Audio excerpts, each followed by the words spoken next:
जय हिंद दोस्तों। आज हम बात करने वाले हैं बड़े ही महत्वपूर्ण विषय पर जिसका जिक्र कोई भी मीडिया नहीं करेगी।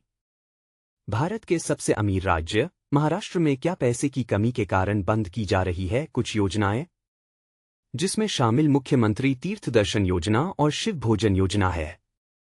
शायद अगला नंबर लाडली बहना योजना का होगा, जिसके आसरे महाराष्ट्र में बीजेपी की सरकार आई है, पर इसके बारे में किसी भी न्यूज चैनल पर कोई भी बात नहीं हो रही है। इस देश के भीतर कोई वैकल्पिक इकॉनमी के बारे में कोई सरकार से सवाल ही नहीं पूछ रहा।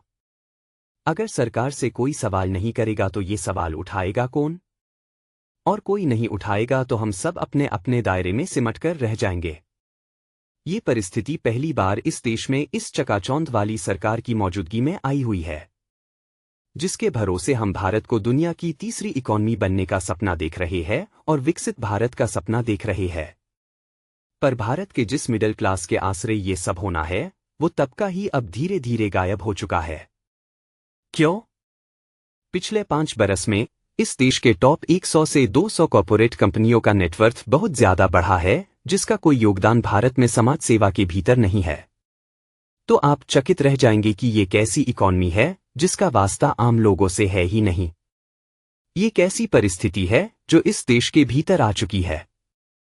रुपए का कमजोर होते जाना और इसके बीच अपने पैसे को बढ़ाने के लिए कोई रास्ता ना ला पाना, ये और मुश्किलें बढ़ा रही है।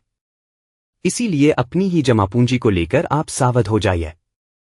इकॉनमी का ये चेहरा मौजूदा वक्त की एक ऐसी हकीकत है जिसको लेकर कोई चर्चा करने को तैयार ही नहीं है। पूरी मीडिया ने और पूरी पार्लियामेंट ने इसकी ऊपर खामोशी बरती हुई है। इस देश के भीतर में उस इकॉनमी को संभालने और बनाने की दिशा में कैसे काम करना चाहिए, इस पर आपको बजट में भी सुनाई नहीं देगा। तो क्या पहली बार इस भयावह परिस्थितियों के साथ इस देश की इकोनॉमिक इमरजेंसी के हालात धीरे धीरे खड़े हो चुके हैं? शायद हाँ या शायद ना। आप खुद कहाँ खड़े होंगे ये आप खुद ही सोचिए और अपनी जमा पूंजी बचाकर रखिए। कैसे? ये उपाय भी आप ही को सोचना पड़ेगा। धन्यवाद।